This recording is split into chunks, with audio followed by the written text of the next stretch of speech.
Welcome, everyone. So, welcome to the first session on the Africa Academic Hub. And we will just be starting in a few minutes. By the time we start, it would be amazing that if you could share on the chat who you are, your name, organization, the role, and where you're logging in from the world, and what are you looking forward for in the session. And as we begin this session today, we will be having a talk by a keynote speaker today on the potential of social entrepreneurship educators in Africa. And then we'll be diving into the introduction to the academic hub. And then we will be proceeding with the discussion on novel teaching practices in social entrepreneurship educator. We have our speakers all ready for that. And with that, we will then proceed with the session where we will be talking about questions, and we'll take up a couple of thoughts and just have a couple of discussion on that. So yes, I look forward to having you all on this learning journey together and this Africa Academic Hub.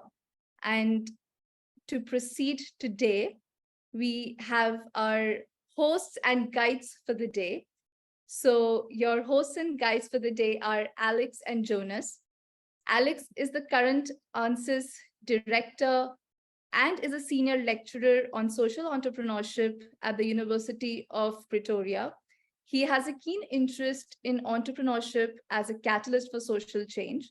His work currently focuses on entrepreneurial intentions, entrepreneurial personality, and entrepreneurship education, especially with a focus on the youth and disadvantaged individuals. Second, we have Jonas. Jonas is the director of Institute for Social Transformation, Tangaza University. He teaches strategic management and social entrepreneurship. His area of research is on social innovation, social entrepreneurship, and social transformation pedagogy. Both Alex and Jonas have been instrumental in bringing together their wisdom and relationships into co-creating the Africa Academic Hub. And we are super and immensely grateful for both of them to be leading this on. Alex and Jonas, over to you.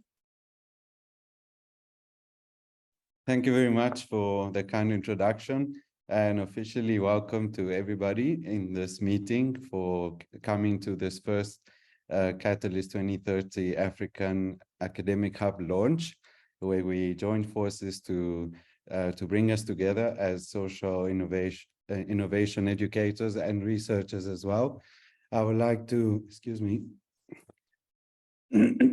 I would like to introduce our keynote speaker, Dr. Vincent Ogutu, who has gladly joined us today and is taking us through a keynote address. Dr. Ogutu is the Vice Chancellor of Strathmore University in Kenya. He is an organizational behavior scholar and specialized in the psychology of meaningful work while studying at Rutgers University. During his studies, he investigated and he looked at how social entrepreneurs come to see their work as a calling. And I think that's so exciting to hear from you today, because it's really spot on with what we're trying to do today. And also you, Dr. Vincent Ogutu, helps individuals and organizations find or create meaning precisely from his area of expertise. And not only that, but he has also gone into the space of innovation while studying at Rutgers. He was drawn by entrepreneurs into the field of innovation, and even developed his very own innovation algorithm, which he teaches around the world as a new system of innovating. And in his one of his passions is to dedicate himself to the training of individuals, and especially how to help them to find a life of purpose. And once again, very spot on with social innovation, social entrepreneurship and what we are trying to do today.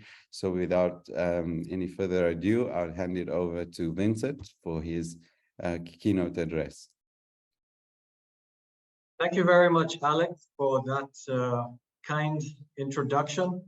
My colleagues from all over the world, I can see people from literally different continents right here. So I'm very thrilled to be with you speaking about a topic that I'm so passionate about.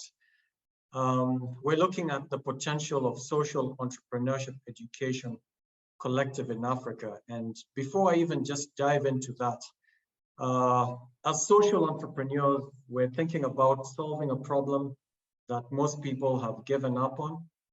Governments aren't doing it. Regular entrepreneurs are not seeing much of an opportunity there. But then some people care so much about it that they're going to find a way, no matter what. And they're typically people who've been in business and they say, I can make this happen, and in fact, do it in a sustainable way. And that's how social entrepreneurship works. And even as we look at how we as people in universities or academics can somehow push this agenda forward, I'd like to highlight a couple of people whom I've seen doing this in a grand way. So I'll start with the first one. And it's this man here. Some of you might be familiar with him. He's called Patrick Awa. He is the founder and the president of a university in Ghana called Ashesi. Now, what was his vision for changing Africa? He said what we need in Africa is leaders, people who have the right values, the right skills, the right vision, and who are dedicated. And you deploy such people and you will change the continent. So his very own initiative was to start a university. You could say that Ashesi itself is a social entrepreneurship venture. And the problem he's trying to solve is the leadership gap in Africa. And he wants people who are innovative, who have an entrepreneurial spirit. And so in this university, they have probably what I consider one of the best training programs on entrepreneurship and social entrepreneurship in any university in the world. So they start in first year by teaching everyone, all students, design thinking. And then in the second year of their studies, they are actually given money to start something. You know, it could be $100, I forget how much it is.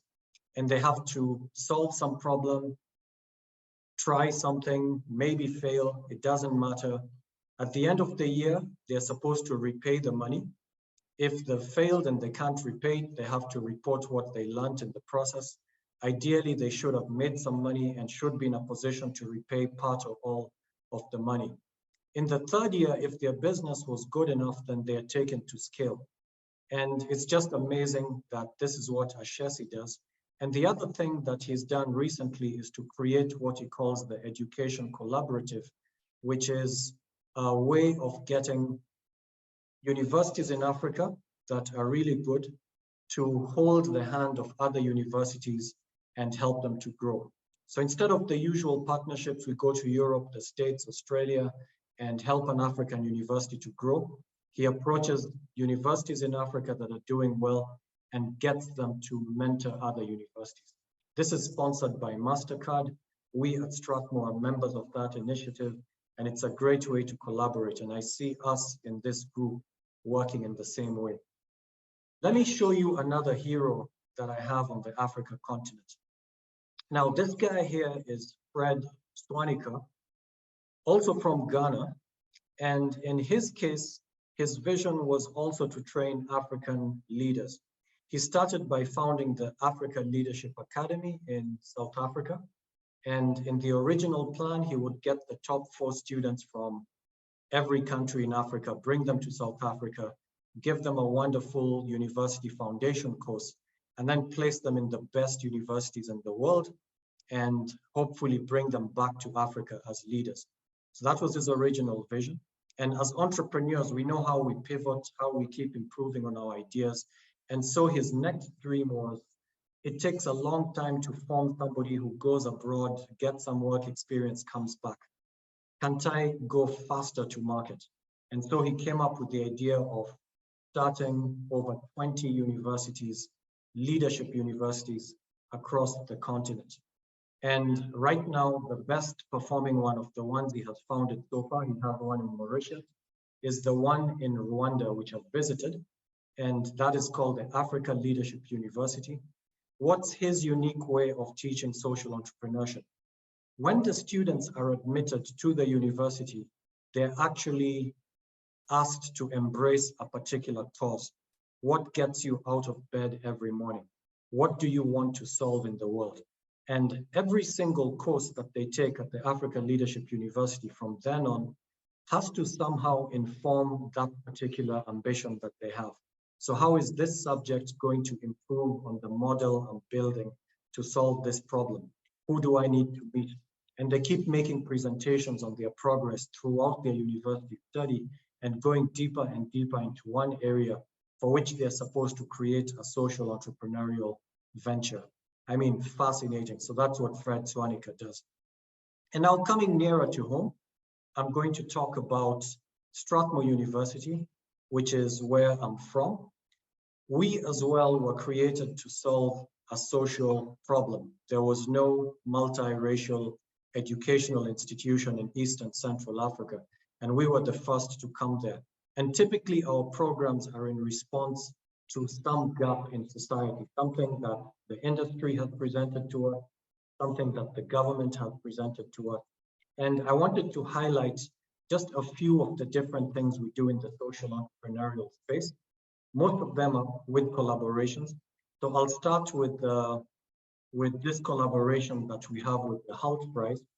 So we are their partner in East Africa. We are one of the, I think, 10 hubs or something in the world where competitors can come. So the competitors don't have to be from Africa, but they have to pick one of the hubs across the world and join that competition. So earlier this month, I was welcoming competitors from Latin America, from Germany, Austria. I mean, it was fantastic. And of course, from across Africa. And the winner last year was a Kenyan team from St. Paul's University. You can see them right there.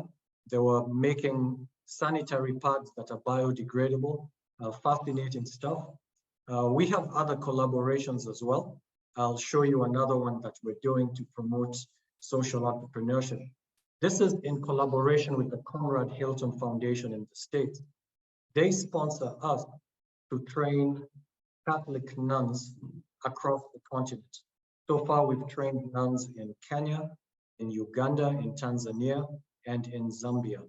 What we do is we realize that they're already in an impact space. They're already running schools and hospitals and orphanages. You know what these people do. But they're running it as a nonprofit that's relying on donations. And we know that social entrepreneurship tries to do things in a sustainable way. So what we're telling them is, you show excellent dedication, you have wonderful causes you're espousing. How can we help you make this sustainable?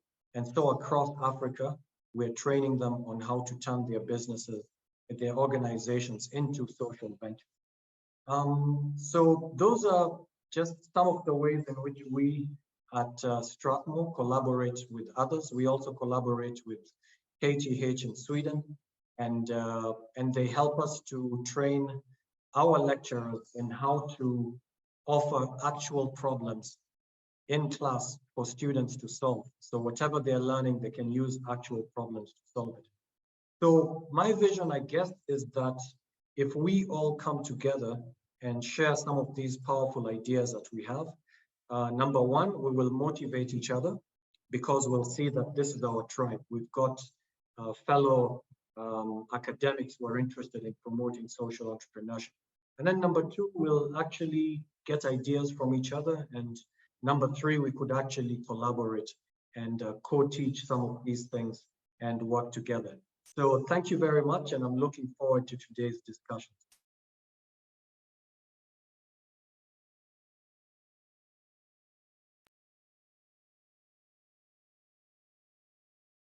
Thank you very much, Vincent, for setting the scene and getting us excited about today. I would like to hand it over to Jonas, who is going to speak a little bit about this initiative, the Africa Academic Hub.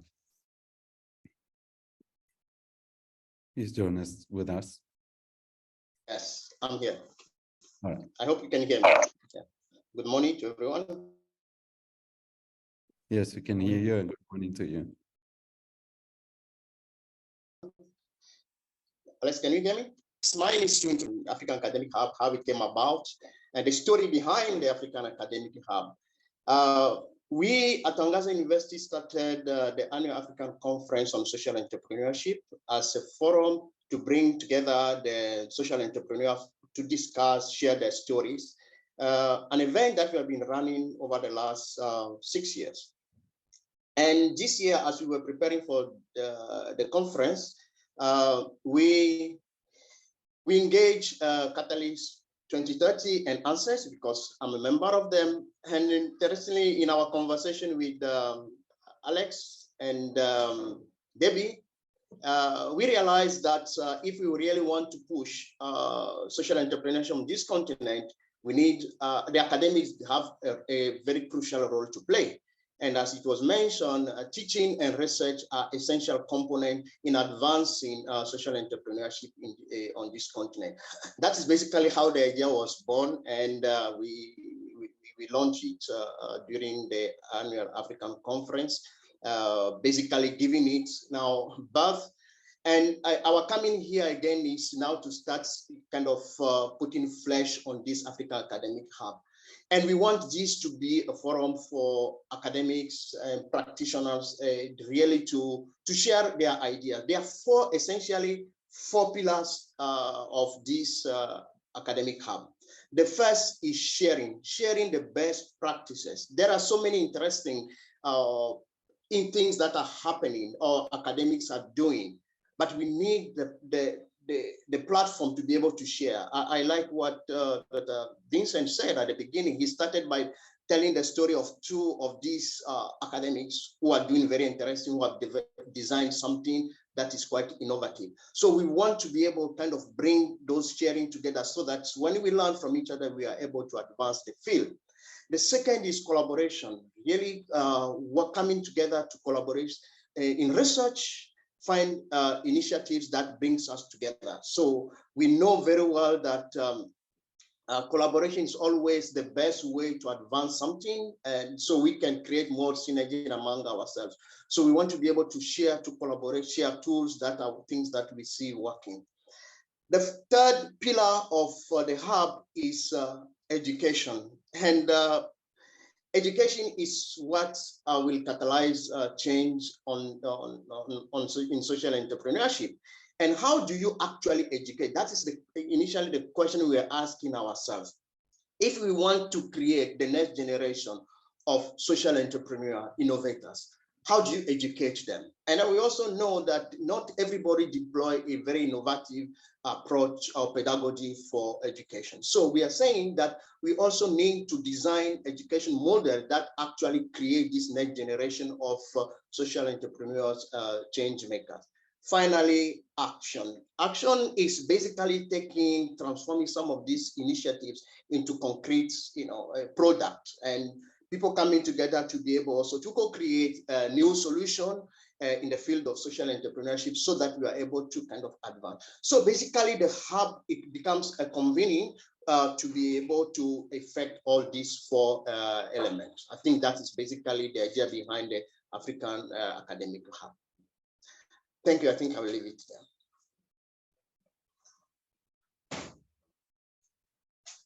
Thank you very much, Jonas. Right. So I think we are on schedule still. So we can segue into the segment on novel teaching practices in social entrepreneurship education. So here we will showcase some of our teaching and education and training interventions that we've done in our respective contexts, so as to spark a conversation from the audience as well around what works, what doesn't, and so on, and to share ideas. That's precisely the first pillar of the hub, right? So we are going to start with Shahida Kasim. I'm going to introduce her, a dear friend of mine. She has joined us with answers from the very beginning. She's been a very strong supporter of our network, the African Network of Social Entrepreneurship Scholars. Also here in South Africa with me, she has done a lot of work in the space for over 2 decades. She's been behind the Champions program at the University of KwaZulu-Natal. And really, she's been in the space for over 2 decades, maybe close to 3.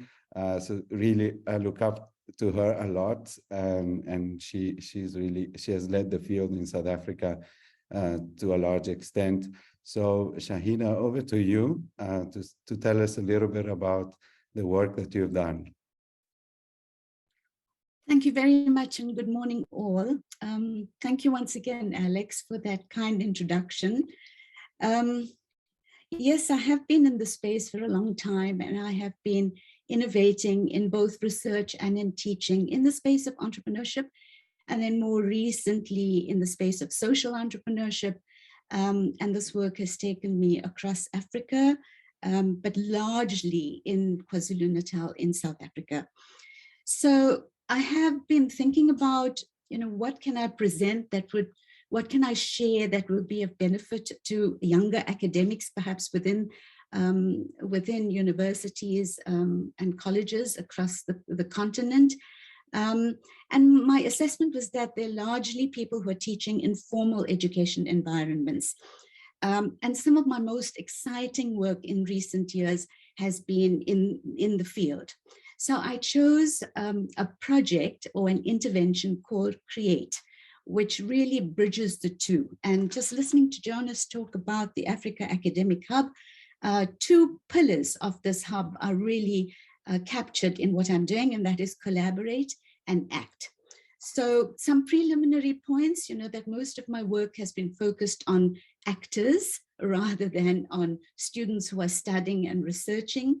They focused across the full spectrum of social entrepreneurs, from those who just have an idea or maybe just aspirational on starting off something, to those who are fairly advanced in what they do.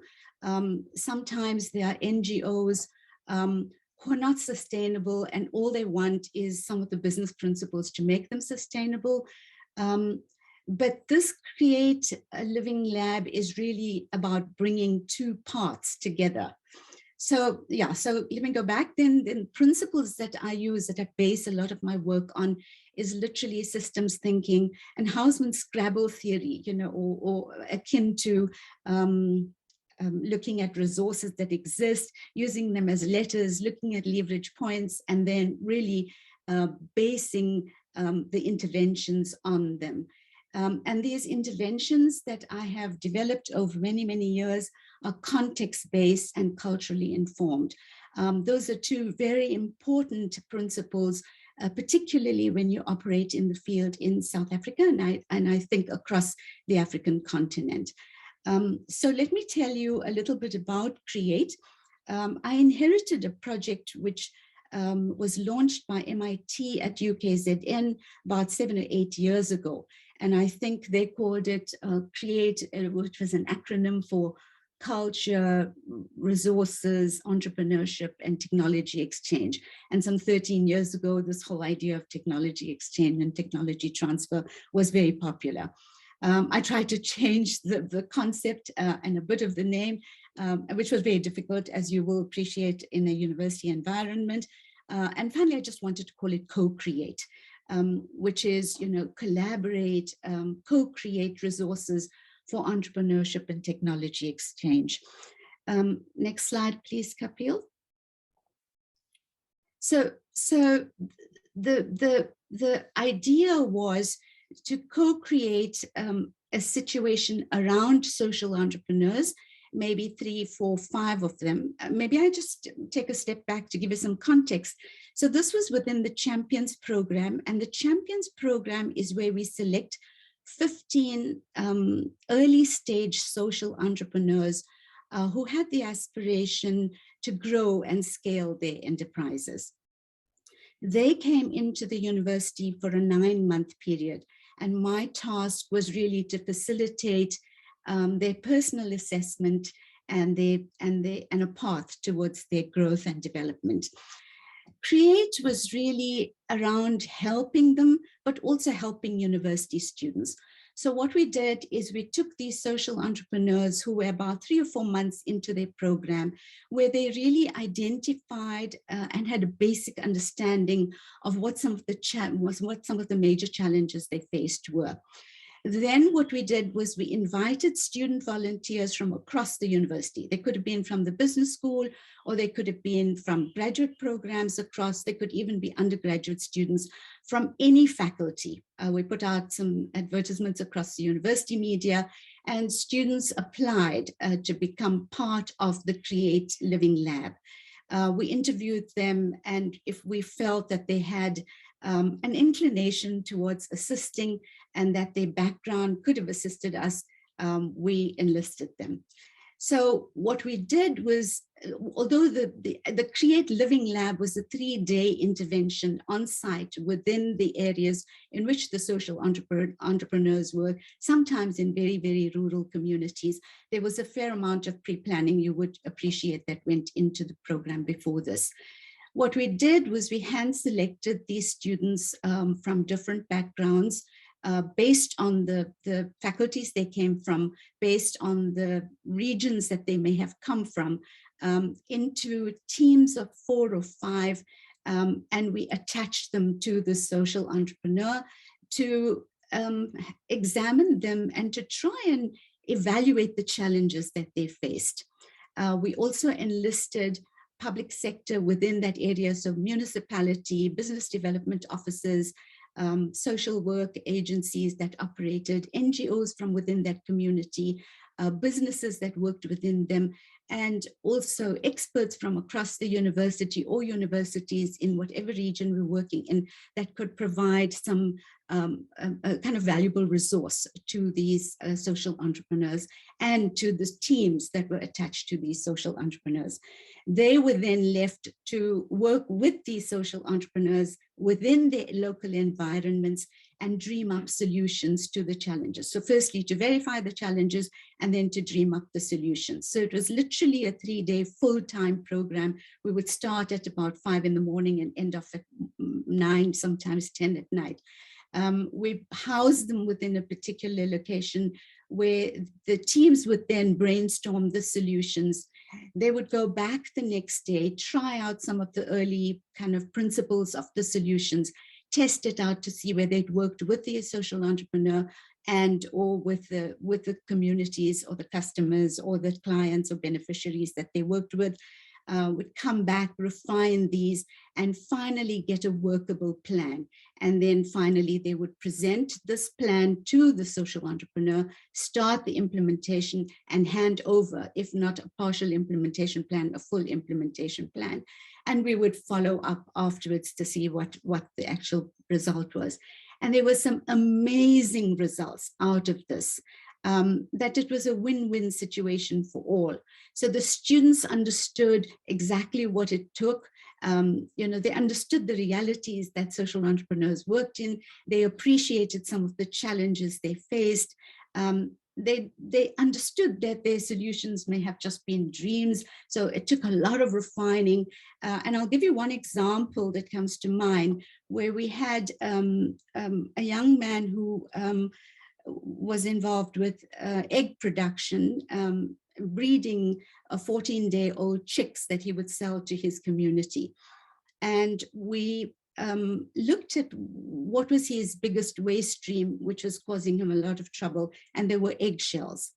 And so working with university students, engineering students, we worked with the HSRC down in KwaZulu-Natal, and created a whole series of plans of what could be done with eggshells.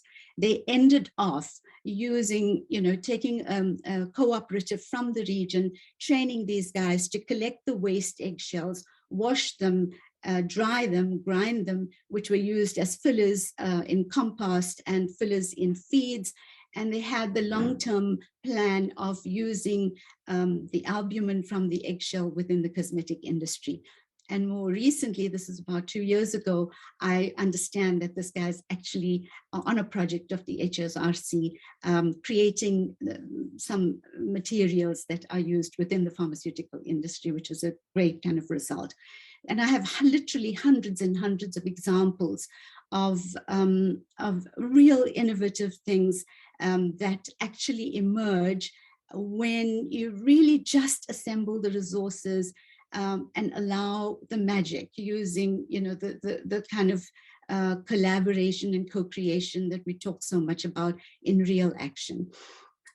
So this kind of win-win situation is an opportunity to use existing university students, but at the same time provide tangible benefits to existing social entrepreneurs.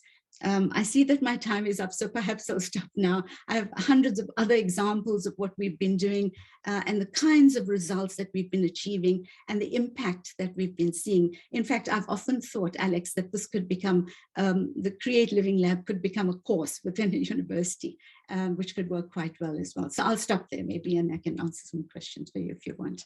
Thank you. Thank you very much, Shahida. Yes, that's perfect and very insightful as well. And this reminds me that the audience could start posting questions in the chat so that we can gather them towards the end, both about the Africa Academic Hub, but also about these teaching interventions that we are running through. So thank you very much for that, Shahida. We'll pause there for now. And maybe over to Jonas to speak about his work at Tangaza. Thank you. Thanks everyone again. I want to share an approach, a pedagogy for training social innovators. And let me start by giving a bit of background of how this pedagogy came about. I've been teaching social entrepreneurship for the last 10 years. And we run at Tangaza University College, we run an MBA in social entrepreneurship. And we have a very practical approach to teaching, where now we take the student from the classroom to their own businesses. And what I observe is that the teaching approach that you use determine the outcome that you get. That is extremely important. So for me, it became very clear that the traditional teaching approach that we use does not fit with the social entrepreneurship teaching. So how do you deploy the same pedagogy at undergraduate level? That is how I designed this pedagogy for social innovators. Now, for me, what I observe with the students, and you can go to the previous slide, a student come with the mentality that I'm here to earn a grade, I'm here to pass exam. So the foundation of the class is first to deconstruct this idea of exam, so that we shift the mind the mindset of the student from exam to practice, to acquiring skills. So you try to remove completely the anxiety of exam, because I realize also that the anxiety of exam prevents students to learn well and to be able to kind of apply, because they will tend to memorize things, because the ultimate result is to get a grade. So I tell them grade is secondary. Your grade is secondary. It's the outcome of your journey. Okay. So once we have that foundation, and then we remove that anxiety, now the students are ready to learn. Okay. So I also make it very clear from the beginning, that's the first class that we co-create with the student, is that what is important is the outcome of the class, what you are able to do as a student at the end of this class. Okay. So now, what are the components that I've built around this pedagogy? The next slide.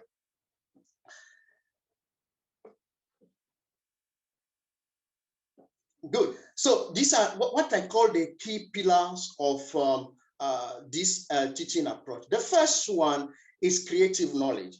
Today, I believe that knowledge is everywhere. You can find whatever information you are looking for. You can find it on internet, and sometimes students are even more they can find more information than yourself. So which kind of knowledge do you give to students about a particular topic?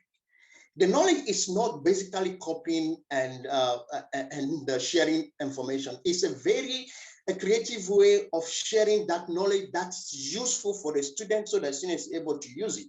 I normally say that even when you pick something from a source, the way you deliver it to the student should help the student to use that knowledge for something. Okay, so that's what I call creative knowledge. So whatever, whether there is a concept or a topic that I want to cover, I always try to say what kind of knowledge will help the student to acquire a particular skill in that. Second pillar of this pedagogy is what I call reflection. Reflection is basically helping a student to reflect on their learning. Students take different courses. This unit is on social entrepreneurship. It's one of the other units, among other units. But how do you help the student now reflect in what they are learning in class with other units? And more importantly, how is that connected to their daily life? I think for me, that's where I take the student out of the class to be able to kind of reflect on whatever they are living in their community, in their homes and all that. So every class starts with a reflection of what have you learned the week? What are you thinking about? What is happening with what you are learning? I normally reach a point, you realize that your students are actually thinking when they start making some deep reflection about their learning and what is happening in the society, okay? Or maybe an incident that happened in the course of the week. Then they are able to make connection. Reflection helps students make connection between their learning and their real life. The third pillar of this pedagogy is what I call questioning. Most of our students are not taught to question, not even to question what we teach them. Okay, so it becomes, one of the skills that they acquire is to be able to question even what I said. If they disagree, then they question, why do you say this? Okay? So questioning helps them to become more innovative and questioning themselves, questioning what is happening around them, questioning what their friends are saying. Once they acquire these skills of questioning, they are able to use that when you ask them to solve a problem. Because questioning, for me, I realize is fundamental in solving problems. So we know that we are in a system where when you question things, especially when you question things that an authority says, you are challenged or you are afraid even to do that. So, but in this pedagogy, questioning is a normal thing. It's key pillar in the learning, in the student learning. The important, the starting point of the class is what I call a problem-based learning. Basically, all the learning is centered on a problem. We start the class with a problem where students, through different dynamics, identify a problem that they are passionate in addressing. Okay, so the problem-based learning is the approach where the students find something, a particular problem they are passionate about. So all the concepts, knowledge that you give them are geared towards using, geared towards solving that particular problem. And that is done a lot in teams, where you are saying students learn to work with team, and also team also help them to shape themselves. Because as they work in team, there are conflict, there are challenges that they face and all that. But I normally say it's part of the learning, the team dynamics and all that. Because if they're going to build an enterprise, they also have to learn to work with the other. So the problem are addressed first as a team. They work on the problem, they go back, they come back. And I think that's that team dynamics helps them to be able to solve the problem together. The other element is the application. In the class, we give them tools. We give them tools that they are able to apply to solve the problem. There is a link between the tools that we give and the problems that they are able, we ask them to solve. So the tool is basically, let's say you ask them to make assumption about a particular problem that they have identified. So as they make those assumptions, you give them the tool to make the assumption and they apply to that particular problem. So at the end of the day, the tool helps them to connect the reality, the issue that they want to solve, and what they are learning in class. Okay. The approach, this pedagogy also engages students with the social entrepreneurs. For me, I think it's fundamental that classroom connects with practice. Basically, a student will have if they are solving a problem, they will have the chance to go to a community, a particular community, to see how that problem is and talk with the people and try to see whether the assumption they are making about the problem is real. So we connect students, either we take the student to the practitioners, to the social entrepreneurs, or we bring the social entrepreneurs in the class. Sometimes we do both. But this, for me, I think is very transformative, especially when the students are exposed to what it means to become a social entrepreneur. What does it mean? What is the journey of a social entrepreneur? What I've realized in this, for this component, it inspires them. It really inspires the student. Finally, the other pillar is what I call solution-driven. Everything that we do is towards finding a solution for something. This is, for me, is the key component of the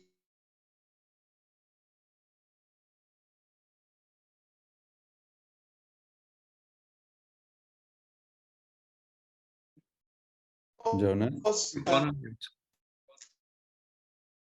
We want to develop something out of it. Okay. Are you hear me? Yes, can you hear me? We I think oh, sorry, somebody was calling me too. Okay. Now, so I'm saying that the solutions are constantly looking for solutions to their problem.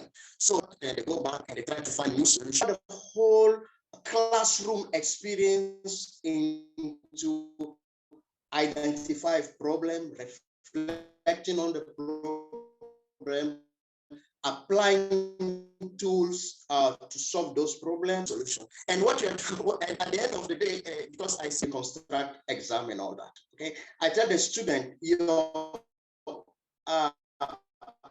assessment is independent of me. Okay, we do your journey, and then you have to present your project for other people to assess you, to say, have you been able to solve that problem? Have you been able to apply the knowledge, the skills that you acquire, and are you coming up with something concrete? So basically, this pedagogy goes beyond just teaching students or giving student knowledge, but it's basically giving them tools to solve a real problem and creates an initiative, come up with an initiative that the student can carry on with. For instance, the current class, they have come up with a lot of innovative journey is now to accompany them, even beyond the classroom. So the learning doesn't end with the end of the trimester. The learning continues beyond the semester, so that whatever solution the students have, they continue to implement it until maybe they build their own social enterprise. Basically, this is a pedagogy that for me, as an educator, I see very practical in helping students moving away from exam and applying their skills to create a social enterprise or to become social innovators. Okay. Thank you, Jonas. Within my time. I think I will leave it there. Thank you. All right, thanks a lot. Thanks a lot. Okay, now it's my turn. I'm really new in the teaching space, so I will briefly just speak about what I've been doing lately. Only started last year to teach final year undergraduate students at the University of Pretoria. And so I want to speak about last year, and this year is a bit of an adjustment of what I did. But basically, I was faced with a classroom of 170 students, which is a large group, and trying to basically teach them some practical tools in the space of social innovation, and also focus on the graduate attributes, so working in a group, critical thinking, and their reflection, and so on. So you can take me to the next slide. So in a nutshell, keeping an eye on the time here, we put students in groups of 5. We made these groups as diverse as possible, just based on some demographic markers that we had that they give us when they register. And so we created these groups of 5, and then we took them through the social innovation process. So we had a focus group with residents from Mamelodi, which is a township near the University of Pretoria campus. Because of the class size, we didn't take them to Mamelodi, and we didn't take the residents to the class because they felt a bit intimidated. So we did a focus group, which lasted 90 minutes, where they spoke about the issues in the community. And so then we asked the students to watch that focus group recording, and they had to pick a social issue to work with. And then, yeah, using design thinking, nothing new. Using design thinking, we took them through the social innovation process to come up to empathize with the user. They had to go and find creative ways to interview some of the users. A lot of the students used social media to reach out to Mamelodi residents who were affected by the social issue they chose. And then they had to brainstorm different solutions and choose the most feasible one. Now, at that point, we had a number of workshops with them for them to have a check-in that they were still on track, that they didn't come up with things that were not feasible. And I think students struggled here to really define the problem from the eyes of the user. A lot of them, let's say, did their own thinking in their own group, but didn't really empathize with the user and understand the problem from their own point of view. So that was an important checkpoint. And then business modeling, we did some business modeling with a social business model canvas to make sure that their solutions were viable economically and that were generating enough revenue. I think the issue here was also the students typically thought of social entrepreneurship as a charity. So that was part of the learning process. And regardless of how many lectures we gave, and we introduced social entrepreneurship and we gave examples and so on, we could see a lot of the students veering towards, I'm going to start a tutoring service after school, or I'm going to set up a foundation and counsel people, but there was no revenue generation. So that was another important checkpoint as well. And then, don't know what's wrong with my voice today. And then we helped them to map social impact using the theory of change. And finally, we closed the module with a pitching day. They had to pitch their idea to a panel, which was composed of impact investors, us lecturers, and also the Mamelodi residents. So we invited some of the residents to attend these presentations and to evaluate the solutions as a way of closing the loop. So being in touch with the residents or the beneficiaries at the beginning by watching the focus group, but also having a checkpoint towards the end and not sort of leaving them behind. Just to close, just wanted to show a mock prototype from one of the best groups. Here they created an app for residents to start micro farming on their own little gardens and signal to other residents when they have produce that is available for purchase, because one of the issues was food security and the fact that residents have to travel to go to the big retailers, and instead there is no money circulating in the economy. So that was one of the best solutions in my view. Yeah, and just to end, I think the students did quite well. It was, I would say, quite a success. We used reflective journals as assessments as well. So we asked the students to hand in journal entries, which we then assessed towards their final mark. We mostly assessed their technique and not so much the content. We really asked them to be super genuine and to voice their views. But we could definitely see the mindset shift towards the beginning of the module.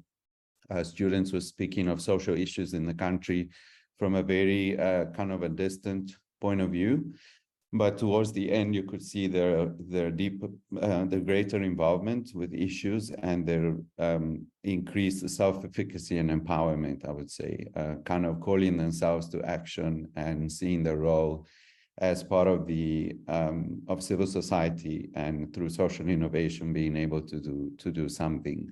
I think also the group interaction, the groups being diverse, so the students from more urban areas, others from more rural areas, but also the interactions with the beneficiaries kind of open their eyes to the other side of South Africa that they might not have seen up to that point in time. And I think in general, they were quite enthusiastic about the experiential learning. Some of them said, I mean, these were like post-lockdown COVID kids, let's say. Many of them said, this was my first presentation in my degree. This was my first time working in a group, and it was my first time bringing everything I've learned and putting it into practice. So they were really excited. So that's me. I think that brings us to the end of this short presentations and a possible Q&A session, interaction with the audience about what has been discussed. Perhaps here I will rely on Kapil to filter out some questions that came through. I wasn't looking at the chat as I was presenting.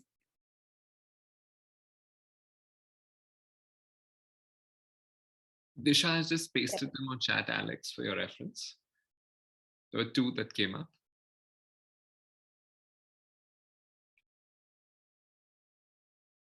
Okay, so is that okay, pasting a couple of questions at Shahida from Sanjay. Can you explain the difference between pedagogy, andragogy, and eutagogy, and how they relate to teaching social entrepreneurship? Then maybe I'll read a couple and then we go. From Daniel, how is the hub plan to avoid the necessary divide brought about by affirmative actions endeavor, say a women or girls project or a youth program, if not for people living with special needs?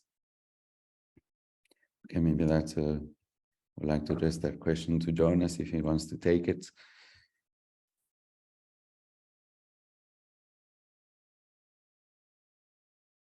Okay, Shahida, are you ready to take it?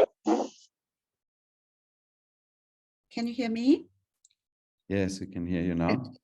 I tried actually to respond in the chat. With pedagogy, theoretically describes a situation where the instructor identifies where the gaps are, designs the material, and decides how to deliver it. Andragogy is a slight move, a more modern concept, slightly more modern concept, which is where the learner, and largely in the case of adult learners, there's a history behind it, where the learner takes some responsibility for the learning, both the content and the method of delivery. And heutagogy takes that a little further, where the full responsibility is placed on the learner, where the learner decides where the gaps are. And so you can appreciate it from a social entrepreneurship education perspective, where as educators, what we would need to do is to try to determine where that individual is, or to facilitate their own assessment of where the gaps in their knowledge are. It's much easier when you're dealing with a social entrepreneur than a student who is outside the actual action, but I think it can apply to both. So I'll talk a little bit about what I do with when we enroll social entrepreneurs or practitioners into the program. So we would do a kind of diagnostic, and here I appreciate what Vincent first made reference to, and that is almost like the soft skills. I don't think you used that term. And Jonas, I think you also made reference to it, and how important this idea of person personal mastery has been. In all of my years and years of teaching entrepreneurship and then social entrepreneurship, I found that this was probably the differentiating feature.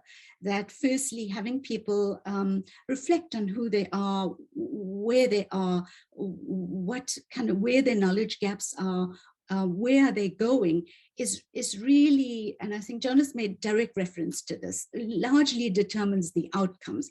And all we do is facilitate those outcomes. And I think we help them to see the process, and then they climb onto it. It's like when you're dealing with aspirant entrepreneurs, you know, my own perspective is I don't really want to teach them how to register a business or how to start a business or where to get the ideas.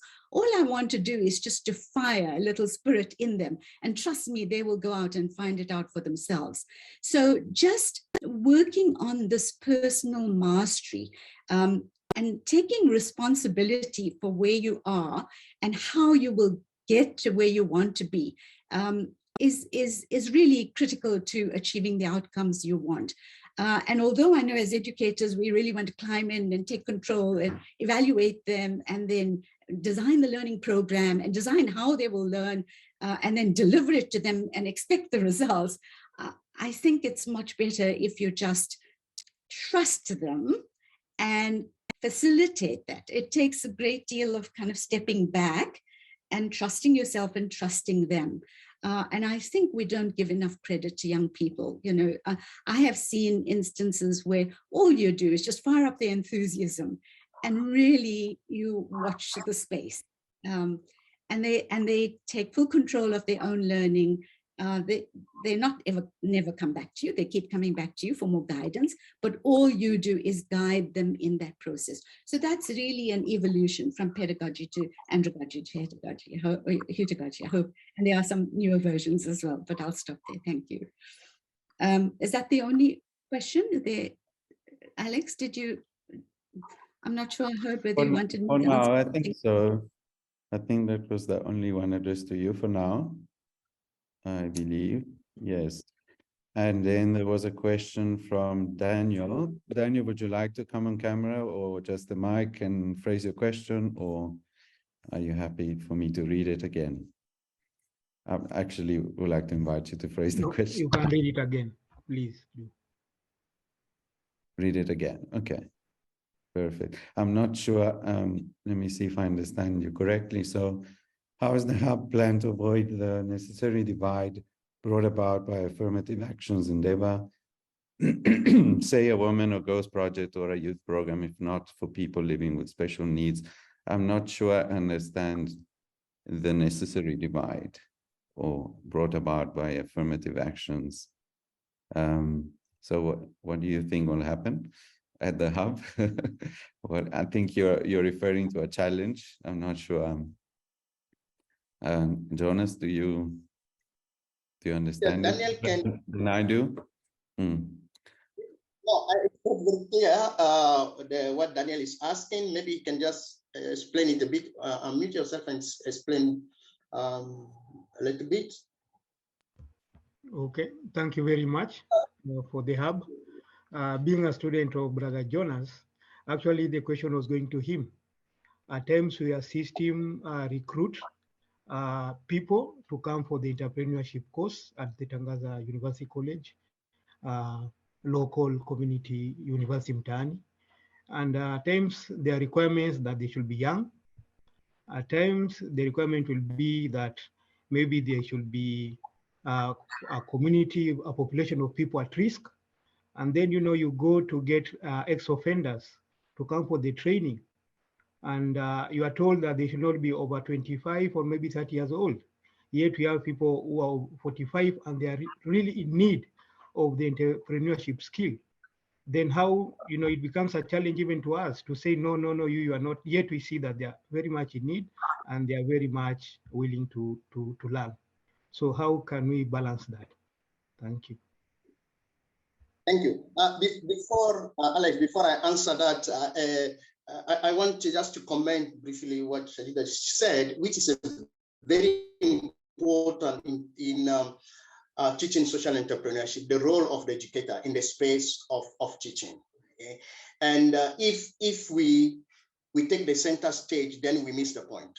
So the educator is more a facilitator. She stressed that. I think it's very important that we understand our role as facilitating a process where the students are learning. Even some of the, we give a bit, some power even to the student. In my class, for instance, I let the student decide how they want to sit in the class, the arrangement that works best for them, which kind of group they want to work with, and some of the issues they want to discuss. So it gives more power to the student in the classroom. And that's, for me, that's where you see also students become more innovative, because they have that confidence to make some decision in the classroom. So our roles as facilitator of a process, I think is very important. Now, coming to the question of Daniel, I think what the hub is doing, the hub is trying to bring together the different practices in teaching, in research, to be able to push social entrepreneurship and then help young people across the board to become social entrepreneurs. Now, for us, education is not, I think you are talking about community that are disadvantaged and all that. What we do at Angaza University College, our social entrepreneurship training is not restricted to the university, in the structures of the university. We go to the community as well. And there are so many social entrepreneurs there at the bottom of the pyramid, the social entrepreneur at the bottom of the pyramid. We address that. We have been running courses, social entrepreneurship training in the former settlement, Uruma, that he's talking about. For us, the same approach, hands-on practical pedagogy can be deployed in those situations, so that you are also saying these people in difficult situations can become innovators in their own context and give them the tools. And you can, some of the courses are taught in their own language, for instance. So we move beyond thinking that social entrepreneurship teaching is only in the academia, but also it goes beyond the academia, it goes also to the community. That's what I can say. Yeah. Thanks, Jonas. I see other questions coming through. Let's see. Shaida, do you want to say something? Yes, thank you. I wanted to comment on a point that Jonas made, and that is the exam orientation and the anxiety that students have around sitting a formal exam at the end of a program. And I think that's real. And I think that there are some creative ways in which we could address that. So one of the things that I tried to do with CREATE was to get it accredited as a course within all of the faculties. I didn't get that far, but I'll tell you something else that I tried which actually worked. And that is that within the MBA program, at the time I was doing a program in entrepreneurship, I devised a kind of capstone course, a short 8-credit module, which we call the Small Enterprise Consulting Project. And students would enroll for this as a part of the entrepreneurship stream. And so what we would do is we would find volunteer enterprises that were in need of some kind of a solution to some challenge. And so these students would undertake that task on the understanding that the solution that they present will earn them their result towards that credit. So that way you make the solution the exam. And so they get a lot more excited about this.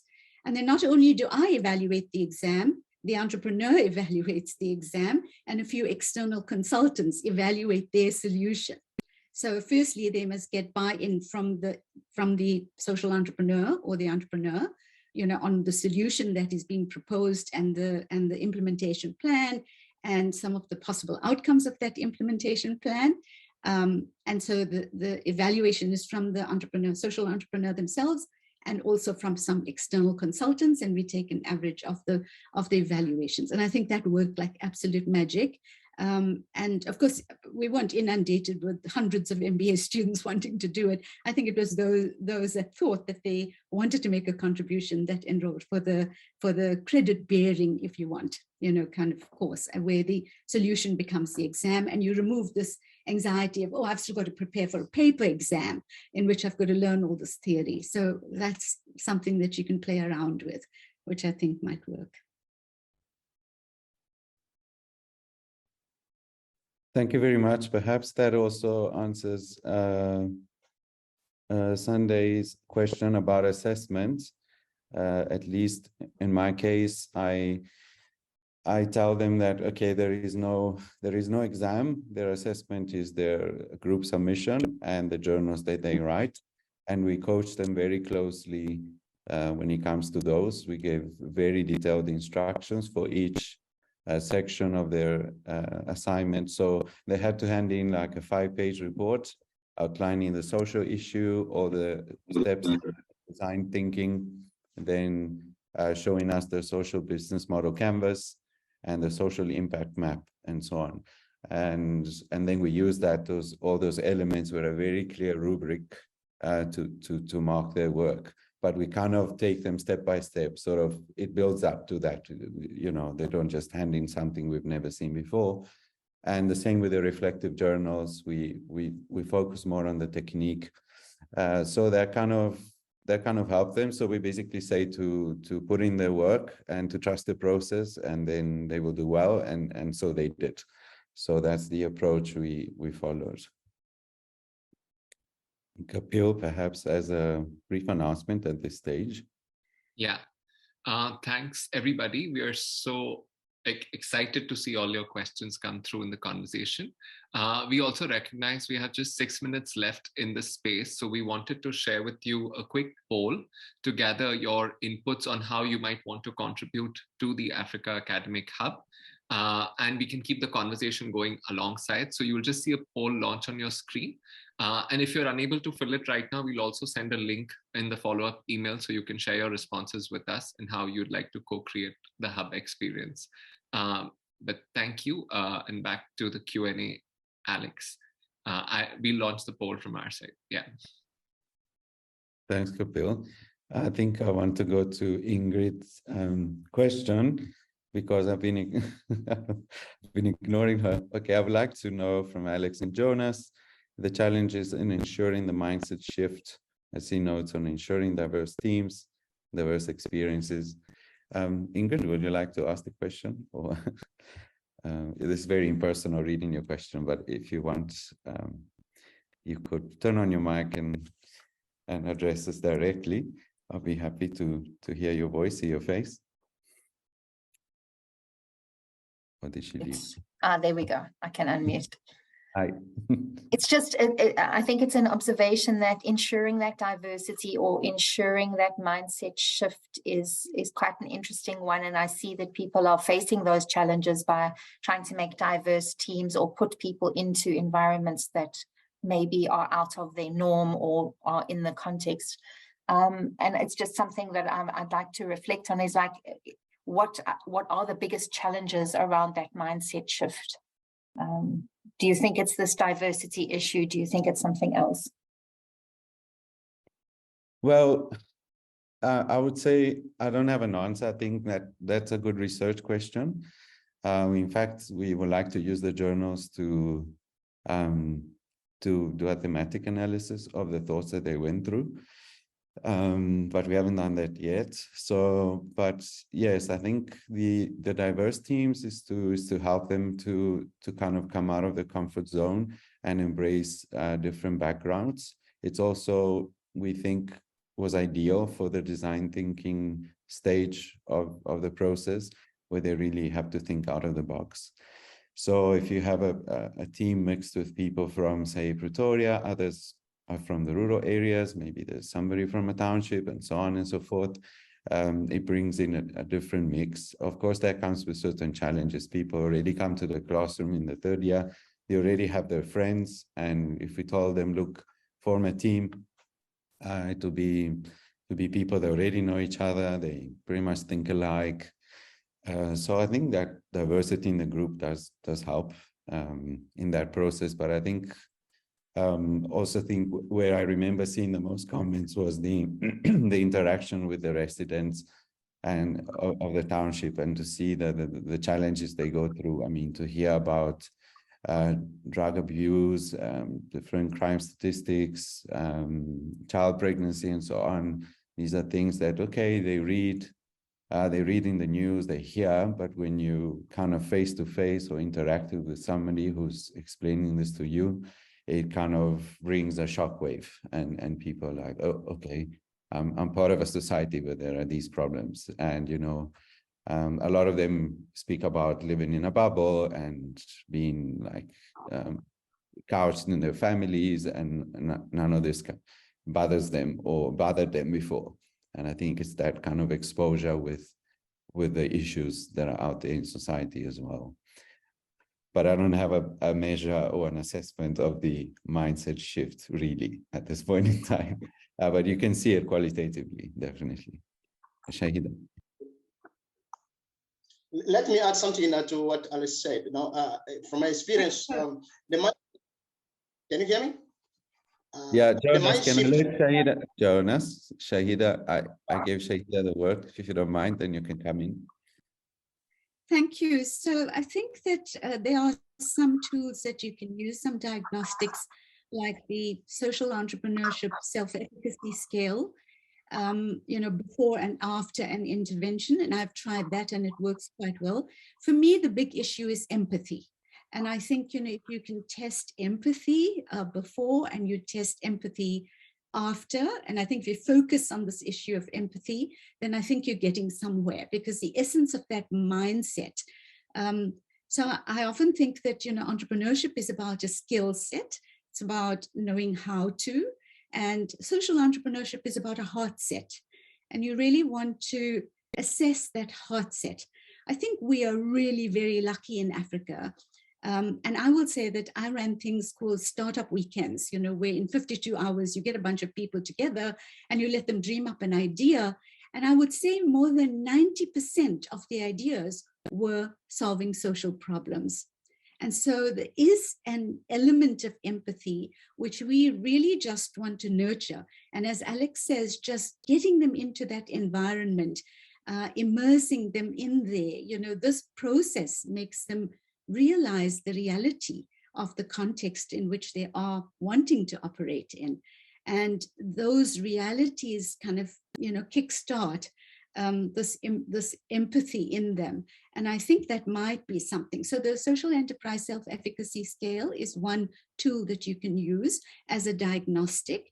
And I think the focus on empathy, which is not that kind of strong, is something that we need to build into those scales, which might provide us a good indicator, if that helps. We can chat about that some more. Yes, Jonas, do you have a brief comment? I think for the sake of time, we need to kind of wrap up. Yeah. What I see working is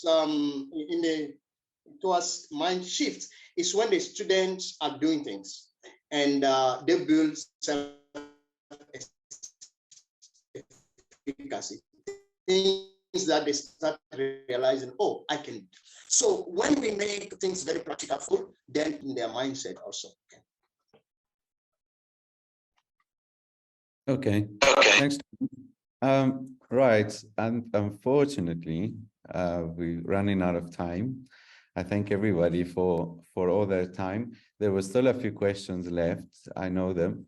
I know about them, but perhaps this points to the need to keep engaging, and in the poll or other ways, please send us feedback as well. How can we organize the next sessions so that maybe if you find the need for more interaction and less like monologue to you, people sharing their practices, we can do that. Or what are the ways that you think we can meaningfully engage to ask questions back and forth and kind of collaborate on a number of fronts?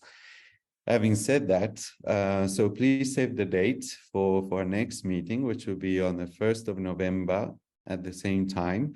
We're basically trying to do the first Wednesday in for each quarter. That's more or less the frequency we're aiming for. But if we find the need for more frequency, then we'll open it up for that. So save the date for the 1st of November. We will share our brief for that meeting and the panelists and speakers that we will find, but we also will rely on your feedback, either through the poll or via email to us, to know how can we do this better? How would this meeting have been better structured today? Thanks again for being here. I don't know if Capio has any notes for me. Am I missing? Yeah, am I forgetting anything? Not at all, Alex. Thank you so much, everybody, for just being here. Vincent, Shahida, Jonas, and Alex for holding this space together.